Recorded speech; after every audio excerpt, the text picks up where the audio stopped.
हाय, मैं मनोज कुमार स्वागत करता हूं आपका अपने YouTube चैनल बायोलॉजी गुरुजी में। फ्रेंड्स, काफ़ी लंबे अरसे के बाद हम दोबारा इस प्लेटफॉर्म पे प्यारे प्यारे बच्चों की डिमांड पे एक बार फिर आए हैं। समय के अभाव में करीब 1 साल बाद मैं ये वीडियो ला रहा हूँ। ये video class 10th UP board के बच्चों के लिए बहुत ही ज़्यादा फ़ायदेमंद होने वाला है। अगर आप इस वीडियो की सीरीज को लगातार कंटिन्यू देखते रहते हैं तो आपको क्लास 10th के लेवल से जितना भी सिलेबस आने वाला है वो 100% अकॉर्डिंग टू 2023 एंड 24 जो सत्र है, जो सेशन है, उसमें कंप्लीट हो जाएगा। तो चलो अभी तो हम इस चैप्टर की शुरुआत करते हैं। और जो हमने ये सीरीज स्टार्ट की हुई है, इसमें जो यूपी बोर्ड के बच्चे हैं वो सभी अगर इसको देखते हैं तो उनका बहुत ही ज़्यादा बेनिफिट होने वाला है। लास्ट चैप्टर से मैंने इसको शुरुआत की हुई है। चैप्टर का नाम है, आप कॉर्नर में देख ही रहे हैं, चैप्टर का नाम जो है वो है हमारा पर्यावरण। हमारा पर्यावरण मीन्स आवर एनवायरनमेंट। तो सबसे पहले तो हम थोड़ा सा इस जो नाम है इस चैप्टर का उसकी चर्चा करते हैं कि आखिरकार हमारा पर्यावरण से यहाँ पे सेंस क्या है। ठीक है ना। तो हमारा पर्यावरण जो होता है, आवर एनवायरनमेंट जो होता है, वो हमारे आसपास जितनी भी लिविंग और नॉन लिविंग वस्तुएं हैं, लिविंग और नॉन लिविंग, ठीक है ना, जो लोग कह सकते हैं, जो जंतु कह सकते हैं, जो जीव कह सकते हैं, जिनमें जीवन पाया जाता है, उन सभी को अगर हम एक साथ मिला करके कह देते हैं तो वो कहीं ना कहीं हमारा जो एक कॉन्सेप्ट बनता है वो बनता है हमारा पर्यावरण। ठीक है ना। हमारे चारों तरफ का, हमारे सराउंडिंग का जो वातावरण है उसी को हम, उसमें जो जीव हैं मीन्स सजीव और निर्जीव, ठीक है ना, लिविंग और नॉन लिविंग, वो सब मिला करके उसमें हम इनको कहते हैं हमारा पर्यावरण। चलिए अब हम यहाँ पे समझते हैं, अगले पॉइंट पे आते हैं। और देखिएगा, ये महत्वपूर्ण जो बिंदु हैं मैं उनकी बात करता हूँ। अभी हम जो ये महत्वपूर्ण बिंदु जो हैं उनकी चर्चा करेंगे, उनको वन बाई वन करके मैं आपको समझाऊंगा। ठीक है ना। चलिए अब देखिए, नेक्स्ट जो है इसमें सबसे पहले जो महत्वपूर्ण बिंदु है वो आ जाता है स्मरणीय तथ्य पे। हम आप देखेंगे पहला पॉइंट, यहाँ से समझना आप चालू करिए। मैं इस पूरे चैप्टर को 4 वीडियो में कंप्लीट कर दूंगा। अगर चारों वीडियो आपने अच्छे से तैयार कर लिए तो मैं उम्मीद करता हूँ कि आप पूरी तरह से इसको कवर कर पाएंगे। कोई भी अगर आपको प्रॉब्लम होती है तो आप चैनल पे जो कमेंट बॉक्स है आप उसमें दे सकते हैं। ओके, चलो मिलते हैं हम इसमें। पहला जो पॉइंट है वो है पारिस्थितिक तंत्र। आखिरकार पारिस्थितिक तंत्र होता क्या है, उस बात पे आते हैं। ठीक है ना। मैं थोड़ा सा और इसको जूम किए दे रहा हूँ जिससे बच्चों को और आसानी से दिख सके। तो देखिए, मैं आपकी सुविधा के लिए इसको थोड़ा जूम भी किए देता हूँ। हम वन बाई वन करके इन पॉइंट को समझेंगे। ओके, चलिए यहाँ पे इस पॉइंट को हम समझते हैं।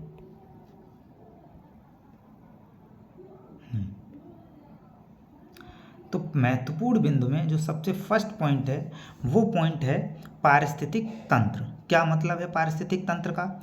जीवित तथा अजीवित, यहाँ पे उन्होंने साफ साफ कहा है जीवित तथा अजीवित वातावरण की इस परस्पर निर्भरता को ही पारिस्थितिक तंत्र कहते हैं।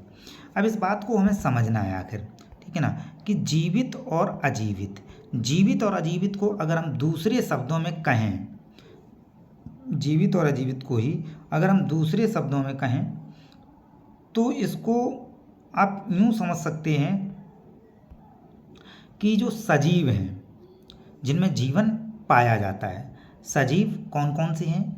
जैसे जंतु हो गए, जंतुओं में जितने भी जानवर आ जाते हैं सब आ जाएंगे। अजीवित यानी जो निर्जीव घटक हैं, जो निर्जीव होते हैं किसी वातावरण में, जैसे वहाँ की मिट्टी कैसी है, एक निर्जीव घटक हो जाता है ये। वहाँ की आर्द्रता कैसी है, उसमें नमी कैसी है वातावरण में, टेम्परेचर वहाँ का कितना है, ये सब निर्जीव घटक। वाटर लेवल कैसा है, वाटर वहाँ पे कैसा है, पानी कैसा है, ये जीवित और अजीवित, ठीक है ना, ये हो जाते हैं। प्लस अब यहाँ पे एक और बात कही गई है कि परस्पर निर्भरता। परस्पर निर्भरता, अब जीवित को, जो सजीव है उसको निर्जीव से कैसी निर्भरता हो सकती है, ठीक है ना। उस बात को यहाँ पे बच्चे जो होते हैं नहीं समझ पाते हैं कि आखिरकार, जैसे मैं एक पारिस्थितिक तंत्र की बात करता हूँ, फॉर एग्जाम्पल मैं मछली जहाँ पाई जाती है, मीन्स तालाब की बात कर लेता हूँ मैं, नदी, नहरें, झीलें, इन सब में ये चीज़ें होती हैं। तो मैं अभी एक पारिस्थितिक तंत्र का उदाहरण लेता हूँ जिसको हम तालाब ले लेते हैं। तालाब में जीवित जो पॉइंट होगा वो क्या हो जाएगा, जीवित जो हैं, सजीव जो हैं, वो कौन कौन से हो जाएंगे, तो उसमें मछली हो जाएगी, ठीक है ना, फ्रॉग मीन्स मेढक हो जाएंगे, बहुत सारे और भी छोटे जीव हो जाएंगे, ठीक है ना, ये सब जीवित हो गए। अब अजीवित के ऊपर वो निर्भर कैसे हो सकते हैं, परस्पर निर्भर जो बात कही गई ना उसकी हम बात करते हैं। तो अजीवित ऊपर, निर्जीव के ऊपर निर्भर कैसे हैं, बिल्कुल निर्भर हैं। जो मछली है, जो मेढक हैं, जो कीड़े हैं, वो अजीब मीन्स मिट्टी, उस वातावरण में, उस तालाब में कैसी मिट्टी है उसके ऊपर निर्भर होंगे। दूसरी बात अगर हम कहें, उस तालाब का तापमान कितना है, टेम्परेचर कितना है, उस पर निर्भर करेंगे। अगर ज़्यादा तापमान होगा तो वहाँ पे अलग, जो उसको सहन कर सकते हैं उस तापमान को, वो जीव रहेंगे। और जो कम तापमान को सहन कर सकते हैं, अगर वैसा तापमान है तो वो रहेंगे। तो कुल मिला के आपको समझ में आया ना, जीवित और अजीवित वातावरण की परस्पर निर्भरता। अब एक दूसरे के ऊपर निर्भर हैं सब, ठीक है ना, उसी निर्भरता को ही हम कहते हैं पारिस्थितिक तंत्र। आई होप आपको समझ में आया होगा। जीवित और अजीवित वातावरण की इस परस्पर निर्भरता को ही कहते हैं पारिस्थितिक तंत्र। इंग्लिश में इसको हम कहते हैं इकोसिस्टम, ठीक है। तो सबसे पहला तो आपको समझ में आना चाहिए कि पारिस्थितिक तंत्र क्या होता है। आई होप आपको समझ में आ गया होगा। चलो हम थोड़ा सा और आगे बढ़ते हैं और इस कॉन्सेप्ट को बढ़ाते हैं। नेक्स्ट है बायोम। दूसरा जो पॉइंट है, दूसरा जो टॉपिक है जिसको आपको समझना है वो क्या है, बायोम। चलिए, बायो कई पारिस्थितिक तंत्र मिलकर, और बहुत सारे पारिस्थितिक तंत्र अगर एक साथ मिल जाते हैं तो हम उसको कहेंगे बायोम। क्या कहेंगे उसको हम बायोम बुलाएंगे, ठीक है ना। कई पारिस्थितिक तंत्र मिलकर बायोम बनाते हैं। चलिए अब मैं इसको आपको सरल और सिंपल लैंग्वेज में, जिस भाषा में आप समझ सकते हैं उसमें आ जाते हैं। बायोम जो है कई पारिस्थितिक तंत्र मिलकर, जैसे हम कहें डेजर्ट, जो मरुस्थल होता है उसको इंग्लिश में कहते हैं डेजर्ट। तो डेजर्ट एक अलग बायोम हो गया। अब उसमें छोटे छोटे कई टुकड़े हो सकते हैं, कई, है ना, एरिया हो सकते हैं, तो वो एक अलग बायोम हो गया। ओके, जैसे फॉरेस्ट, जंगल। अब जंगल में बहुत सारे एरिया हो सकता है, कहीं वृक्ष कम हो सकते हैं, कहीं ज़्यादा हो सकते हैं, ठीक है ना, तो वो एक अलग बायोम हो गया। बायोम से आप ऐसे समझ लो पारिस्थितिक तंत्र का ही एक बड़ा रूप, ठीक है ना। बहुत सारे पारिस्थितिक तंत्र उसमें जब मिल जाते हैं तो वही कहलाएगा हमारा बायोम्स। उम्मीद करता हूँ आपको समझ में आ गया होगा, ठीक है ना, ये हो जाते हैं। चलिए अब नेक्स्ट पॉइंट पे हम चलते हैं, उसको लेते हैं। तो नेक्स्ट पॉइंट जो है वो है जीव मंडल। नेक्स्ट पॉइंट क्या हो जाता है, जीव मंडल। इसको समझते हैं। जीव मंडल जो ये है, जीव मंडल, इसकी अगर हम बात करते हैं, ठीक है ना, तो इसको जीव मंडल को अगर देखें, यहाँ पे देखिए जीव मंडल,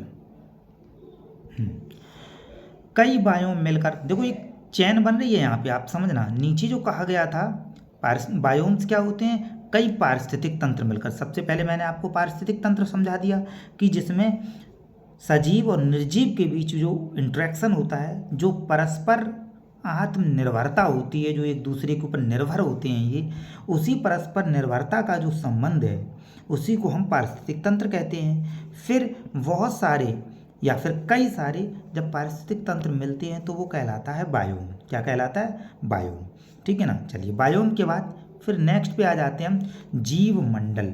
मीन्स बहुत सारे बायोम जब मिलते हैं, कई बायोम जब मिलकर, तो उसी को हम कहते हैं जीव मंडल, ठीक है ना। इसको आप समझ सकते हैं कि वातावरण का वो एरिया जहाँ पे जीवन संभव है, जहाँ पे बायोम्स पाए जा सकते हैं। ये हो सकता है समुद्र की गहराई में भी जीवन है, और हम कह सकते हैं वातावरण में सबसे टॉप लेवल पे जो एटमॉस्फेयर जहाँ तक बन सकता है, जहाँ पे जीवन पाया जा सकता है, उन सब जगह को हम कहते हैं जीव मंडल। जीव मंडल का मतलब ये जहाँ पे जीवन पाया जा रहा हो उसे हम कह सकते हैं जीव मंडल। ओके, चलिए नेक्स्ट की अगर हम बात करें तो नेक्स्ट पॉइंट पे आ जाते हैं। थोड़ा सा ऊपर इसको कर देते हैं, जीव मंडल के बाद जल मंडल। तो सिंपली वे में आप इसको समझ गए होंगे। जल मंडल भी जैसे जीव मंडल है जहाँ पे जीव पाए जा रहे थे, जहाँ पे जीवन पाए जा रहे थे, और तो जल मंडल में क्या होगा, जल मंडल में पृथ्वी का जो भाग जल से बना है, पृथ्वी का जो भाग जल से बना है उसे हम क्या कहेंगे, जल मंडल। उसको हम जल मंडल के नाम से पुकारते हैं। आई होप ये समझ गए होंगे आप। थोड़ा और आगे बढ़ते हैं। नेक्स्ट स्थल मंडल। इसको भी आप उसी तरह से एक लॉजिक जैसे मैं बता रहा हूँ, जैसे वहाँ से आप है ना समझ सकते हैं, कॉमन सेंस लगा सकते हैं कि सभी में जीव मंडल, जल मंडल, स्थल मंडल ये पॉइंट बन रहा है। तो देखो जल मंडल की अगर हम बात, स्थल मंडल की अगर हम बात करें तो पृथ्वी की स्थलीय सतह जहाँ जहाँ जमीन है, ठीक है ना, तथा सागर जल के अंदर भी मृदा एवं चट्टानें हैं। आप देखते हो बहुत सारे समुद्र हैं, सागर हैं, उनके अंदर भी बहुत सारी मिट्टी है, चट्टानें हैं। इस भाग को स्थल मंडल कहते हैं। देख लो, पृथ्वी की स्थलीय सतह पर तथा सागर के जल के अंदर भी मृदा एवं चट्टानें हैं, इस भाग को स्थल मंडल कहते हैं। ये क्लियर हो गया। नेक्स्ट, अब ये क्वेश्चन बनता है बहुत अच्छा, जिसको मैंने क्लास में अगर आप वैसे मैं ये वीडियो उन्हीं बच्चों के लिए बना रहा हूँ, इंटर कॉलेज सिरसा के जो 10th क्लास के विद्यार्थी हैं, उनकी बहुत ज़्यादा डिमांड पे उन्होंने कहा कि सर मैं भूल जाती हूँ जो आपने पढ़ाया हुआ है। बच्चे कह रहे थे बहुत सारे कि मैं भूल जाता हूँ, ठीक है, तो आप एक वीडियो अपलोड कीजिए जिससे मैं कभी भी घर पे उसको रिवाइज कर सकूँ और समझ सकूँ। तो उनकी डिमांड पे ही मैं लाया हूँ। अगर आपने मेरी क्लास अटेंड की होगी तो आप यहाँ से समझ सकते हैं कि आखिरकार मैंने यहाँ पे बहुत ज़्यादा जोर दिया था और बहुत अच्छे से समझाया था जब मैं क्लास का लेक्चर ले रहा था तब। तो समझिए, पारिस्थितिक तंत्र के घटक, ये क्वेश्चन 2 नंबर में कई बार आ चुका है। पारिस्थितिक तंत्र 2 घटकों से मिलकर के बना है, मैं आपको समझा रहा हूँ। एक घटक क्या है, अजैविक घटक जिसको हम बोलते हैं, एक घटक क्या है, जैविक घटक जिसको हम बोल सकते हैं। तो अजैविक और जैविक में मैंने आपको समझा दिया। अजैविक में जिसमें जीवन नहीं पाया जाता, जो निर्जीव वाले घटक है, जिसमें तापमान हो गया उस पर्टिकुलर वातावरण का, ठीक है ना। मिट्टी कैसी वहाँ पे पाई जा रही है, दोमट मिट्टी है, बलुई मिट्टी है, चिकनी मिट्टी है, ठीक है ना, कई तरह की मिट्टी होती है, ठीक है। जैविक घटक में वहाँ पे इंसेक्ट कौन से हैं, ठीक है ना, जीव जिनमें जीवन पाया जाता है वो हो जाएंगे। तो कुल मिलाकर के पारिस्थितिक तंत्र के कितने घटक हैं, 2 घटक होते हैं, अजैविक और जैविक घटक। ओके, चलिए नेक्स्ट पे बढ़ते हैं। अब अजैविक घटक में क्या क्या आता है देख लीजिए, यहाँ पे समझाया गया है, फिर उन्होंने डिटेल करके।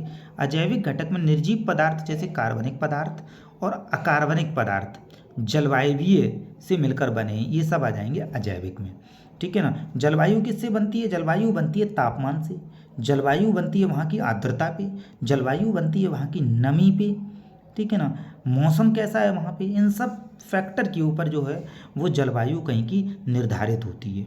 ओके, जैविक घटक की बात करते हैं तो जैविक घटक जो है, जैविक घटक के अंतर्गत पौधे तथा जंतु, पौधे तथा जंतु आ जाते हैं। जैविक घटक के अंतर्गत क्या आ जाएंगे, पौधे तथा जंतु। अब पौधे, ठीक है ना, पौधों में आपको पता है प्लांट किंगडम अगर आपने पढ़ा होगा तो एल्गी, ब्रायोफाइट्स, टेरिडोफाइट्स, जिम्नोस्पर्म और एंजियोस्पर्म, ये सब पौधे, इसमें कई तरह के पौधे होते हैं, ठीक है ना। जंतु कौन कौन से हैं वहाँ पे, छोटी चींटी से लेकर के माइक्रो ऑर्गेनिजम्स जो होते हैं, बैक्टीरिया, वायरस, उनसे लेकर के अगर हम जंतुओं की बात करते हैं तो ब्लू व्हेल, ठीक है ना, और हाथी, बहुत सारे बड़े बड़े भी जीव हैं। कौन से उस वातावरण में पाए जा रहे हैं वो उसके जैविक घटक के अंदर आ जाएंगे। ओके, उम्मीद करता हूँ वातावरण के या पारिस्थितिक तंत्र के अजैविक घटक और जैविक घटक दोनों आपको समझ में आ चुके होंगे। ओके, चलिए थोड़ा सा और आगे बढ़ते हैं। अब ये तीनों पॉइंट भी एक पारिस्थितिक तंत्र को समझने में बहुत ही महत्वपूर्ण भूमिका अदा करते हैं। कौन कौन से हैं समझिए उनको। पहला है इसमें उत्पादक, दूसरा है उपभोक्ता, ठीक है ना, उत्पादक और उत्पादक के बाद में आ जाता है उपभोक्ता, और तीसरा हो जाएगा अपघटक। इन चीज़ों को समझते हैं हम। तो देखिए, उत्पादक की अगर हम बात करें तो उत्पादक जो है ये हरे पौधों, उत्पादक कौन है, वातावरण में ऊर्जा को उत्पादन करने वाले जो होते हैं वो होते हैं हरे पौधे, ठीक है ना। ग्रीन प्लांट्स ये अकेले एनर्जी को प्रोड्यूस कर सकते हैं with the help of photosynthesis. With the help of photosynthesis, photosynthesis को हम लोग हिंदी में क्या बोलते हैं? प्रकाश संश्लेषण। क्या बोलते हैं बेटा? प्रकाश संश्लेषण। तो प्रकाश संश्लेषण की मदद से हरे पेड़ पौधे ही अपना भोजन बना सकते हैं, उत्पादन कर सकते हैं। उत्पादन करने की वजह से इसका नाम रखा गया है उत्पादक। तो कहीं पे भी अगर उत्पादक का नाम आएगा तो उसमें हम हरे पेड़ पौधों को, ग्रीन प्लांट्स को इंक्लूड करेंगे। तो किसी भी बात में उत्पादक का रोल हमेशा कौन प्ले करता है? वो है उत्पादक, जो हरे प्लांट्स हैं, ठीक है ना। उसको ग्रीन प्लांट जिसको हम कह सकते हैं, हरे पेड़ पौधे हैं, चाहे उसमें छोटे हों बड़े हों, डजेंट मैटर, बस हरे हों, उसमें क्लोरोफिल हो, जो वो अपना प्रकाश संश्लेषण कर सके। आगे बात समझ में? चलिए, अब उपभोक्ता, जो दूसरा पॉइंट है यहाँ पे दिया गया उपभोक्ता, ये वे जीव होते हैं जो हरे पौधों द्वारा एकत्रित भोजन का उपयोग करते हैं, या फिर इसको हम सिंपल शब्दों में कहें तो जो हरे पेड़ पौधों को खाते हैं, ठीक है ना, उपयोग करते हैं, जो उसका उपभोग कर रहे होते हैं, उनको हम यहाँ पे बोलते हैं उपभोक्ता। वे जीव होते हैं जो हरे पौधों उत्पादक द्वारा एकत्रित भोजन का उपयोग करते हैं, उनको हम कहते हैं उपभोक्ता। जिसमें अब पेड़ पौधों को कौन खाता है भाई? तो पेड़ पौधों को जो भी हर्बीवोर्स हैं, जो शाकाहारी जंतु हैं, चाहे उसमें गाय, भैंस, ठीक है ना, बकरी, हिरन, घोड़ा, कोई भी हो सकता है, वो सब कहलाएंगे उपभोक्ता। लेकिन जो पौधों को खा रहे हैं, ठीक है ना, उपभोक्ता तो अब जो उन जानवरों को खाएंगे वो भी उपभोक्ता कहलाएंगे। अंतर क्या है? एक क्वेश्चन उठता है कि भाई हरे पेड़ पौधों को जो खा रहा है वो तो उपभोक्ता हो गया, फिर जो उस उपभोक्ता को, अगर चलो हम डियर की बात करते हैं, हिरन की बात करते हैं, हिरन ने हरे पेड़ पौधों को खाया, वो तो उपभोक्ता हो गया, लेकिन हिरन को जो शेर खा रहा है वो फिर कौन हो जाएगा? बिल्कुल, बहुत अच्छा यहाँ से क्वेश्चन एक बनता है कि उपभोक्ता को फिर कई पार्ट में डिवाइड किया जाएगा, ठीक है ना। कौन से पार्ट में? प्राथमिक उपभोक्ता, द्वितीयक उपभोक्ता, तृतीयक उपभोक्ता, या फिर कोई भी जितने भी पोषी स्तर किसी भी खाद्य श्रृंखला में होंगे, आहार श्रृंखला में होंगे, वो सब मिलाकर के बन जाएंगे उपभोक्ता। तो प्राथमिक उपभोक्ता जो है वो तो हो जाएगा जो हरे पेड़ पौधों को खा रहा है, जैसे हिरन हो गया, गाय हो गया, कोई भी, ओके। द्वितीयक उपभोक्ता कौन हो जाएगा? जो उस हिरन को खा रहा है, जो उस गाय को खा रहा है, वो हो जाएगा द्वितीयक, जैसे शेर हो जाता है, ओके, द्वितीयक उपभोक्ता। फिर शेर को जो खा रहा है, ठीक है ना, वो तृतीयक उपभोक्ता। इस तरह से आगे ये चलता जाएगा। उम्मीद करते हैं ये आपको समझ में आ चुका होगा, ठीक है ना। चलिए और थोड़ा आगे बढ़ते हैं और सबसे लास्ट में आ जाते हैं हम एक और पॉइंट पे, जो कि है, इसको हम लोग बोलते हैं अपघटक। अब अगर पूरे संसार में ये अपघटक ना हो तो जीवन का जो हम कह सकते हैं जो अंत होता है, जो डेड बॉडीज होती हैं, जो किसी भी जीव के, ठीक है ना, मृत शरीर होता है, वो ज्यों का त्यों बहुत लंबे समय तक वैसा ही पड़ा रहेगा, हमेशा, लंबे समय तक नहीं, हमेशा ही पड़ा रहेगा। तो आप उम्मीद करके देखिए कि अगर अपघटक ना हो तो क्या पृथ्वी पे जो डेड बॉडीज हैं, मृत शरीर हैं, उनका अंबार नहीं लग जाएगा, उनका ढेर नहीं लग जाएगा? तो उनको ख़त्म करने वाले जो होते हैं, उनको जो डिकम्पोज करने वाले होते हैं, सड़ाने गलाने वाले होते हैं, उनको हम कहते हैं अपघटक। बात समझ में आई? जिसमें बहुत सारे बैक्टीरिया, सूक्ष्म जीव हो जाएंगे बहुत सारे, ठीक है ना, तो वो अपघटक कहलाते हैं। देखो, वे जीव जो मरे हुए उत्पादकों, उपभोक्ता को सड़ाकर, अब उत्पादक मीन्स हरे पेड़ पौधे, वो भी तो किसी ना किसी समय सड़ते हैं, मरते हैं, ठीक है ना, उनके पत्ते गिर रहे हैं लगातार, तो उनको सड़ाने गलाने वाले जो होते हैं और सड़ा गलाकर उनका उपयोग करके भौतिक तत्व कौन से, उनमें कितना मिनरल है, विटामिन है, प्रोटीन है, ठीक है ना, उनमें कौन सा पोषक तत्व है, जैसे कि नाइट्रोजन है, ठीक है ना, पोटेशियम है, फास्फोरस है, उसको मिट्टी से लिया जाता है और मिट्टी में ही मिला दिया जाता है, तो ये कहलाते हैं अपघटक। उम्मीद करता हूँ यहाँ तक आपको समझ में आ गया होगा। चलिए अब इसको आगे और हम थोड़ा सा लेते हैं और इसका जो दूसरा पार्ट है इसको थोड़ा देखते हैं। चलिए अब इसको समझिए, खाद्य श्रृंखला। खाद्य श्रृंखला ये क्या है भाई? देखिए, प्रकृति में एक जीव को किसी भी जीव को कोई ना कोई खाने वाला जरूर है।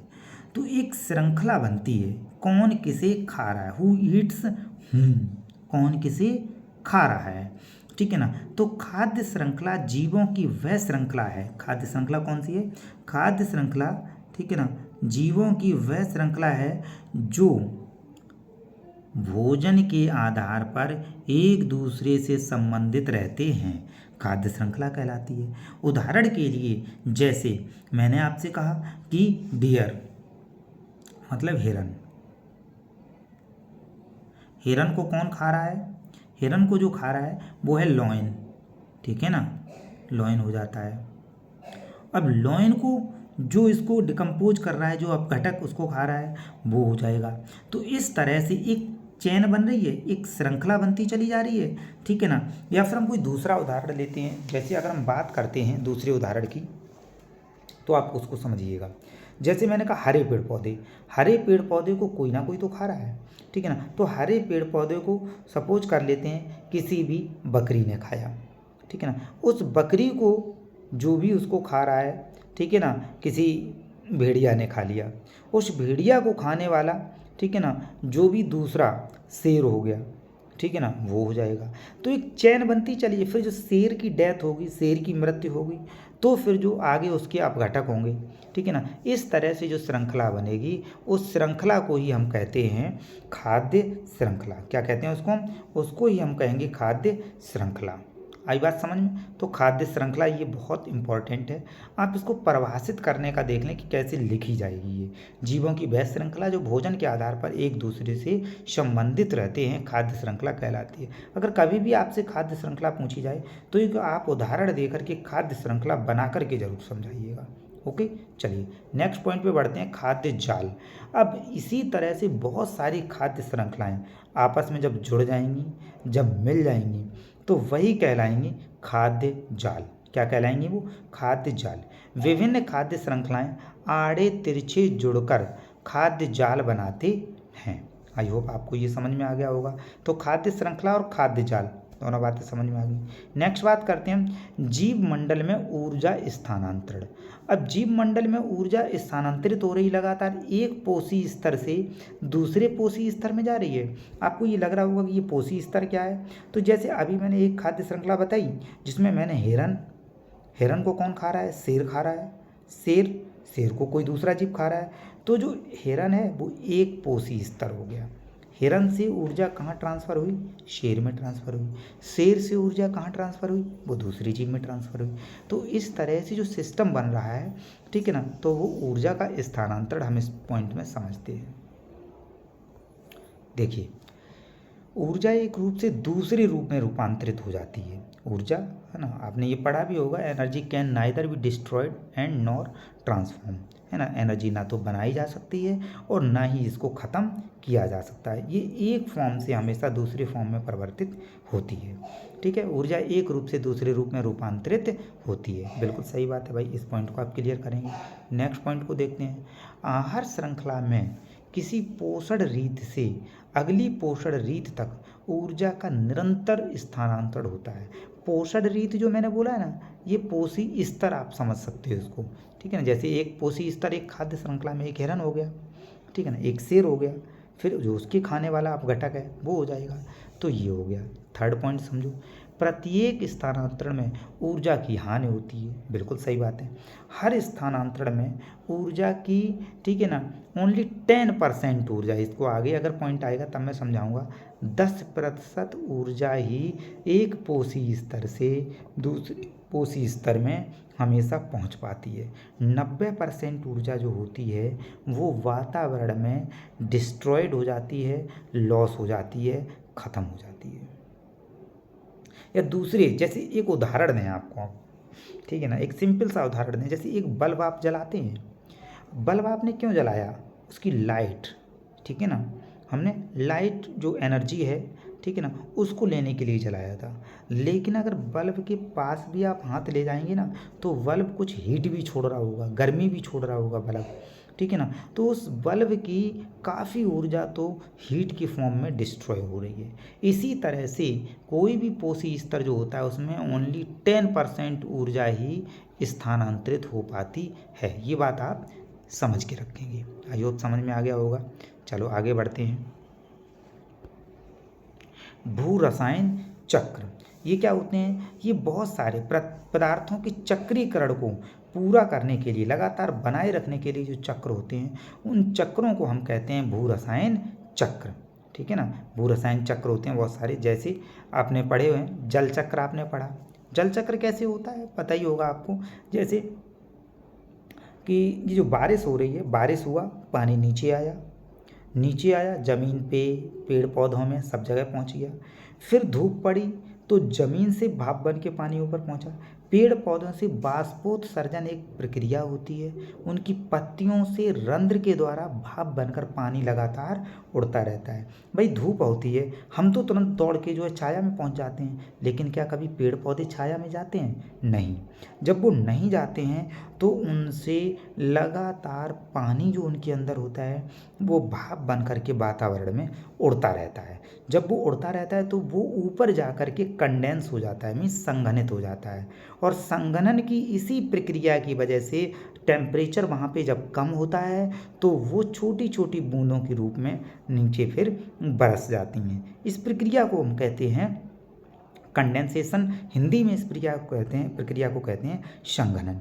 और इसी प्रक्रिया, बाष्पोत्सर्जन और संघनन की प्रक्रिया की वजह से ही ये बारिश होती है और वो जल दोबारा फिर चक्रण में आ जाता है। लगातार ये चक्र हमेशा चलता है। इसी तरह से नाइट्रोजन चक्र है, इसी तरह से कार्बन चक्र है और इसी तरह से ऑक्सीजन चक्र है। आई बात समझ में? चलिए थोड़ा और आगे बढ़ते हैं। नेक्स्ट है जीव मंडल में ऊर्जा प्रवाह। ये भी बहुत अच्छी बात है। ये कई बार पूछा जाता है कि आखिरकार किसी जीव मंडल में ऊर्जा का प्रवाह कैसा होता है। तो देखो भाई, ऊर्जा का जो प्रवाह है जीव मंडल में सदैव एक ही दिशा में होता है। समझ में आया आपको? नहीं समझ में आया?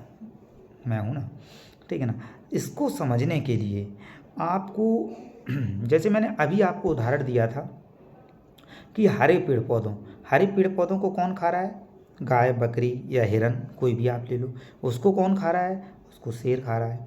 ठीक है ना। अब एक बात बताओ, शेर किसको खा रहा है? गाय या बकरी को। ठीक है ना। तो क्या गाय और बकरी कभी पलट के उसको खा सकती है? मार भले दे लेकिन खा नहीं सकती है। पहली बात तो मार भी नहीं पाती है, लेकिन चलो मार भले दे, सींग मार दे अलग बात है, किसी भी कारणवश मर जाए वो, लेकिन उसको खाएगी नहीं वो। ठीक है ना। इसी तरह से हिरन घास खा रहा था, गाय घास खा रही थी, लेकिन क्या घास कभी हिरन को खा सकता है? बताइए, सोचिए। नहीं ना। तो इसलिए ऊर्जा का स्थानांतरण एक ही दिशा में होता है। ठीक है ना। ऊर्जा का स्थानांतरण एक ही दिशा में, मतलब समझे, हरे पेड़ पौधों से ऊर्जा कहाँ जाएगी? उपभोक्ता में, प्राथमिक उपभोक्ता में। वहाँ से ऊर्जा कहाँ जाएगी? द्वितीयक उपभोक्ता में। आई होप समझ में आ गया होगा। ठीक है ना। सिंपल से उदाहरण दे करके मैं आपको समझा सकता हूँ। ज़्यादा से ज़्यादा इस वीडियो को आप शेयर करना 10th क्लास के बच्चों के लिए। ठीक है ना। और इस चैनल को, बायोलॉजी गुरुजी चैनल को सब्सक्राइब करें और बेल आइकन को ज़रूर प्रेस कर लें, जिससे मैं जब भी वीडियो डालूं तुरंत आपको मिल जाए। और जब भी आपको समय मिले आप इसको जो है देखिए ज़रूर, और चैनल को लाइक आप करना, जिससे मेरा मोटिवेशन बढ़े कि इतने सारे बच्चों ने देखा। अगर सब्सक्राइबर बढ़ेंगे, लाइक बढ़ेंगे, तो मुझे लगेगा कि इस वीडियो से, इस सीरीज से बच्चों को फ़ायदा मिल रहा है, उन्हें अच्छा लग रहा है। और आप कमेंट लिख सकते हैं प्यारे प्यारे, जिससे मुझे मोटिवेशन मिलेगा। ठीक है ना। तो मैं आपके लिए और भी बहुत सारी वीडियोज़ ला सकता हूँ। ओके, चलो नेक्स्ट पॉइंट पे बढ़ते हैं। नेक्स्ट पॉइंट की अगर हम बात करें तो देखिए, अब जो आ जाता है ऊर्जा स्थानांतरण, मैंने अभी पीछे आपको बता चुका हूँ ऊर्जा स्थानांतरण का नियम। खाद्य श्रृंखला में पोषण स्तर, मैं पीछे समझा चुका हूँ आपको, पूरा वीडियो आप देखिएगा। पोषण स्तर पर ऊर्जा स्थानांतरण 10% होता है। कितना होता है? 10%। 10% ऊर्जा का स्थानांतरण होता है। इसको 10% नियम भी कहते हैं, लॉ ऑफ 10% लॉ भी इसको कहते हैं। बहुत पूछा जाता है। ये एक साइंटिस्ट थे जिनका नाम था लिंडेनमान। क्या नाम था उनका, लिंडेनमान, उन्होंने इस नियम को दिया हुआ था। ठीक है ना। चलिए आगे बढ़ते हैं, हम थोड़ा सा समझते हैं इसको। आदर्श चक्र किसे माना जाता है? आदर्श चक्र मतलब जिसका पूरे का पूरा स्थानांतरित हो जाता हो। ठीक है ना। तो वो चक्र जो है वो इसमें अगर हम लेते हैं तो वो नाइट्रोजन चक्र जो है उसको हम आदर्श चक्र मान सकते हैं। चलिए अब थोड़ा सा एक और अच्छा सा पॉइंट यहाँ पे बन रहा है, उसको आप समझिए। ठीक है ना। असूक्ष्म पोषक तत्व, पहले तो पोषक तत्व वर्ड को आप समझो। ठीक है ना। जिस बच्चों ने क्लास ली है अगर आपने मेरी, ठीक है ना, तो आपको समझ में आ गया होगा पोषक तत्व क्या होते हैं। पोषक तत्व जिस तरह से हम लोगों को, ठीक है ना, हम मनुष्यों को जिस तरह से पोषक तत्वों की आवश्यकता होती है, उसी तरह से पेड़ पौधों को भी, तो वो भी तो जीव हैं, उनको भी तो पोषक तत्व की आवश्यकता होगी। हमको क्या क्या पोषक तत्व की आवश्यकता होती है? तो भाई carbohydrate, protein, vitamin, fat, roughage, minerals, ये सब चीज़ें हम लोग खाते हैं कि नहीं खाते हैं, पीते हैं कि नहीं पीते हैं। ठीक है ना। तो इनसे भाई हम जो चीज़ जो खा रहे हैं, ठीक है ना, हमने रोटी खाई, रोटी से हमें क्या मिला? रोटी से हमें कार्बोहाइड्रेट मिला। चावल खाया, चावल से क्या मिला? कार्बोहाइड्रेट मिला। आलू खाया, क्या मिला? कार्बोहाइड्रेट मिला, स्टार्च मिला। ठीक है ना। हमने दूध पिया, दूध से क्या मिला? प्रोटीन मिली। दालें खाई, क्या मिला? प्रोटीन मिली। इस तरह से हमने हमने रोटी के साथ घी लगा करके खाया, ठीक है ना, सब्जी में घी डाल लिया, क्या मिला हमको? लिपिड मिला, जिसको हम वसा कहते हैं। यही तो पोषक तत्व हैं जो हमारे शरीर की टूट फूट में इम्पॉर्टेंट रोल प्ले करते हैं, महत्वपूर्ण भूमिका अदा करते हैं। तो पोषक तत्व, इसी तरह से पेड़ पौधों को भी पोषक तत्व चाहिए। अब उनको कौन से पोषक तत्वों की ज़रूरत होती है? तो उनको जो पोषक तत्व हैं वो नाइट्रोजन हो गया, फास्फोरस हो गया, ऑक्सीजन हो गया, ठीक है ना, पोटेशियम हो गया, मैग्नीशियम हो गया, ठीक है, इन सभी पोषक तत्वों की आवश्यकता पड़ती है। इन पोषक तत्वों में कुछ पोषक तत्वों की मात्रा उनको ज़्यादा चाहिए होती है और कुछ पोषक तत्वों की मात्रा उनको कम चाहिए होती है। ठीक है ना। तो जिन पोषक तत्वों की मात्रा, ठीक है ना, उनको कम चाहिए होती है उन्हें सूक्ष्म पोषक तत्व बोलते हैं, और जिनकी मात्रा ज़्यादा चाहिए होती है उनको असूक्ष्म पोषक तत्व बोल सकते हैं। तो ठीक है, यहाँ पे समझिएगा, हाइड्रोजन आपको पता है, नाइट्रोजन, ऑक्सीजन, कार्बन, फास्फोरस और पोटेशियम, ठीक है ना, इनकी मात्रा, एनपीके भी मैंने जब पढ़ाया था तो मैंने एक टर्म यूज किया था जिसका नाम है एनपीके। क्या मतलब है एनपीके का? एन का मतलब हो गया नाइट्रोजन, प्रतीक है आपको पता ही है, सिंबल है ये। पी फॉर फास्फोरस हो जाएगा, एंड के फॉर, ठीक है ना, पोटेशियम हो जाएगा। तो इनकी मात्रा किसी भी, हम कह सकते हैं जो पोषक तत्व होते हैं पेड़ को, ठीक है ना, उनमें इनकी मात्रा ज़्यादा चाहिए होती है। उम्मीद करता हूँ आपको महत्वपूर्ण जो तथ्य हैं इस चैप्टर के, ठीक है ना, वो आपको हमारा पर्यावरण चैप्टर के जो महत्वपूर्ण तथ्य जिनको हम कह सकते हैं वो आपको अच्छे से समझ में आए होंगे। ठीक है, मिलते हैं अगले वीडियो में, तब तक चैनल को सब्सक्राइब जरूर कीजिएगा और कमेंट जरूर कीजिए कि आपको कैसा लगा ये वीडियो, ठीक है ना, और ज़्यादा से ज़्यादा 10th क्लास के बच्चों को शेयर करें। वैसे तो कोई भी बेसिक जानकारी अगर किसी को चाहिए तो वो इसको देख सकता है। ओके, और लाइक ज़रूर कीजिए, जितने ज़्यादा लाइक आएंगे मुझे लगेगा उतने सारे बच्चों ने ये देखा हुआ है। ओके, मिलते हैं इसके अगले पार्ट में जिसमें हम इसके मल्टीपल चॉइस क्वेश्चन यानी बहुविकल्पीय प्रश्नों को हल कराएंगे। ओके, ठीक है, नमस्कार, थैंक्स अ लॉट।